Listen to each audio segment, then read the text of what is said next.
თუ ჭურში არ გძინავთ და ლანდო ნორისის პირადი ცხოვრების კარტას ხო ყველანიუს არა იგნორებთ, ალბათ გაიგებდით, რომ Liberty Media-მ გულუხობა გამოიჩინა და ფორმულა 3-ში 1 მილიონიანი საპრიზო ფონდი შეუგდო მრბოლელებს. ოღონდ მხოლოდ იმ ბავშვებისთვის, ვინც სეზონს პირველ 5 ელში დაასრულებს და შემდეგ წელს ფორმულა 2-ში გადავა. დიდი ალბათობით Liberty Media-ში ბევრი გელა მუშაობს.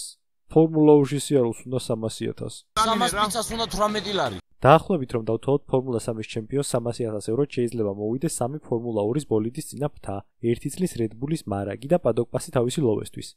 ან ვაკეში 60-ხიანი ბინა. ფელიპე დრუგოვიჩს თუ უკითხავთ ფორმულა 2-ის ჩემპიონობა უფრო გამოადგა თუ ჭავჭავაძეზე 170 კვადრატი, ზუსტად ვიცი რასაც მიპასუხებს.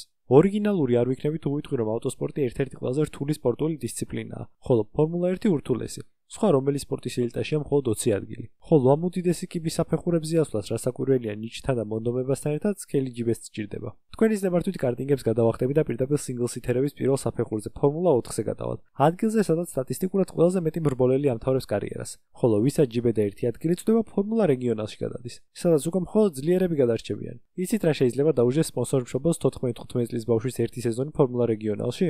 დაახლოებით 1 მილიონი euро. 100,000-ზე მეტი ვერ იქნება დებილო. იმაზე 3-ჯერ მეტი ვიდრე Liberty Media ფორმულა 3-ის ჩემპიონს აძლევს. იერარქიულად შემდეგი ფორმულა აკადემია. რეალურად გადაბრენდილი ფორმულა 4-ის ბოლიდებია, მაგრამ მოდი თავს მოვიტყუებთ. ეს სერია სუზი ვოლფმა მხოლოდ იმის გამო შექმნა, რომ გოგონებს ჭია გაუხაროს, სპონსორებად Hello Kitty მოიყვანოს და გუნდებს ზედმეი თავის კიბილ დაუმატოს. კი გამარჯვებული გარანტირებულ ადგილს იღებს ბრიტანულ ფორმულა 3-ში. მაგრამ შედეგები დიდად ვერც მართა გარსია იტრაბახებს და ვერც აპი. მომავალში რა იქნება ნამდვილად ვერ გეტყვით, მაგრამ ბოლო 3 სეზონიდან გამომდინარე თავად შემიძლია გითხრათ, რომ აკადემიის გავლით ფორმულა 1-მდე გზა ნამდვილად არ მიდის. სამაგიეროდ თავიანთი სერიალი აქვთ Netflix-ზე, სადაც ბიანკა ბუსტამანტეს ფრანჭიაობას უფრო მეტი screen time-ი აქვს, ვიდრე საჭის ტრიალს 7-ვე ეპიზოდში. ხოლო ამ ყველაფრის შემდეგ თუ შენს ოჯახს სახლი, მანქანა, აგარაკი ან თუნდაც კოჭლი გადავაი, ჩერჩე გილოცავ. თავარი გართობა უკვე ფორმულა 3-ში იწყება. დისციპლინაში საიდანაც პილოტები თავის მომავალს პოულობენ. ზოგს მდიდარი მშობელი ფორმულა 2-ში ადგილს უყიდის, ზოგს ნაკლებად მდიდარი მშობელი უეიქში გაუშვებს და ასე. ოღონდ ჯერ სეზონის ჩამთავრებაა საჭირო, რომლის სავარაუდო ხარჯებიც 1,5 მილიონიდან იწყება და იქამდე გაიზრდება, სანამ ბავშვი მანქანის ნორმალურად ტარებას არ ისწავლის. პირადი ტესტები, ოვერთაიმზე ინჟინერებთან მუშაობა, ტექნიკის აღდგენა და ასე შეიძლება 2-3 მილიონამდეც კი ავიდეთ. აქვე გეტყვით, რომ თუ მრბოლელი ფორმულა 3-დან 2-ში მინიმუმ 2 სეზონში არ გადავიდა, მისი მომავალი სინგლ სითერებში უკვე დამთავრებულია. მაგრამ თუ ჩემპიონი გახდა, იმ 300,000-ის დახარჯვა როგორ გაუჭირდება, ალბათ ჩემუგარეშო დაწყვეტებით. კარგი, ჩავთვალოთ, რომ ფორმულა 3-ის ჩემპიონმა ოქროს თევზი დაიჭირა ბებია და ალომბარდა და იმ 300,000 1-2 კაპიკის წაუმატა. ფორმულა 2 უკვე სერიოზული ეტაპია. ხოლო თუ პილოტს სერიოზულად უნდა ამ საქმეს მიუდგეს, ამისთვის ტოპ გუნდით დასჭირდება. მერე რა რომ ფორმულა 2-ში ტექნიკა ყოველ გუნდს იდენტური აქვს. სამაგიეროდ განსხვავდება სტაფის გამოცდილება და პარამეტრების დაყენების უნარი. ART-ში, პრემაში და MP Motorsport-ში ადგილს ჰარი-ჰარალეზე ვერ იპოვით, მაგრამ თუ მაინც გაგიმართლათ 3-4 ლიმონი უნდა გაამზადოთ. ამას დაუმატეთ ხარჯები, რომლის გარეშეც უბრალოდ შეუძლებელია გამოუცდელმა პილოტმა სეზონი ჩაამთავროს. და ამ ყველაფრის მერე თქვენ მეუბნებით, რომ 300,000 ნორმალური რაოდენობის თანხაა ჩემპიონისთვის. ეს დაახლოებით იმას გავს ბახმაროში დოღის გამარჯვებულს მადონას სერვიზი რო აჩუქეს. მერიტოკრატია ავტოსპორტში რომ არასდროს ყოფილა ეს უცხო არავისთვისაა.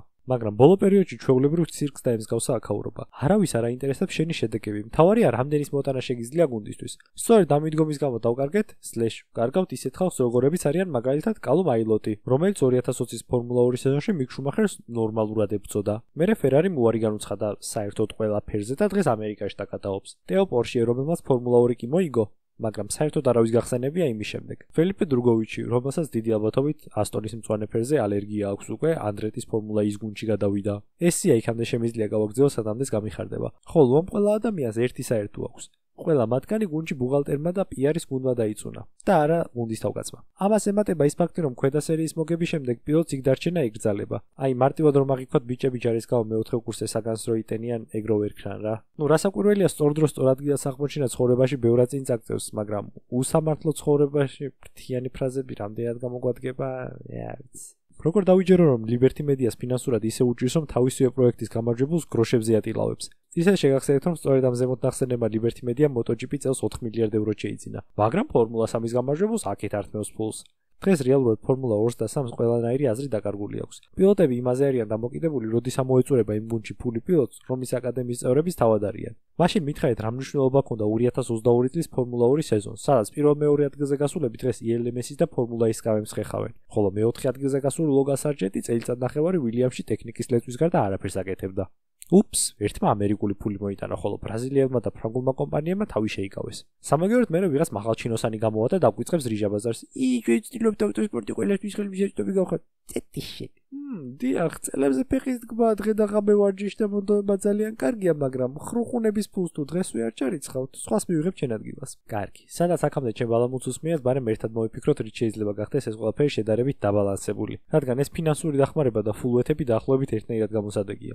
პირველ რიგში ქვედა სერიებში ბავშვს არ უნდა აგზნობინონ, რომ მის მომავალი უკვე გადაწყვეტილია და შემდეგი სეზონიდან iRacing-ში მიატებით რბოლისთვის განწირული არაა. ყველას უნდა კონდეს შესაძლებლობა თავისთავად ბოლომდე გაწუროს. ერთადერთი მიზეზი, რის გამოც ფორმულა 2-ში და 3-ში ყველა პილოტს ერთნაირი ბოლიდი ყავს, ის არის, რომ რეალურად გვაჩვენონ თავიანთი სახე და არავინ წამოაყვედროს მერე მაგან მანქანის გამო მოიგო.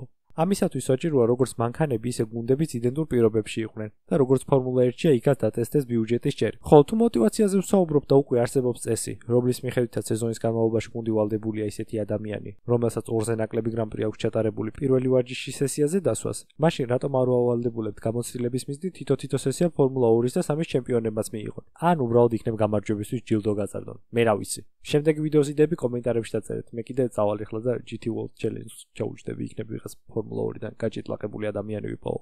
გოცნით გეხვევით? ძალიან მიყვარხართ თქვენი კეთადაფურია.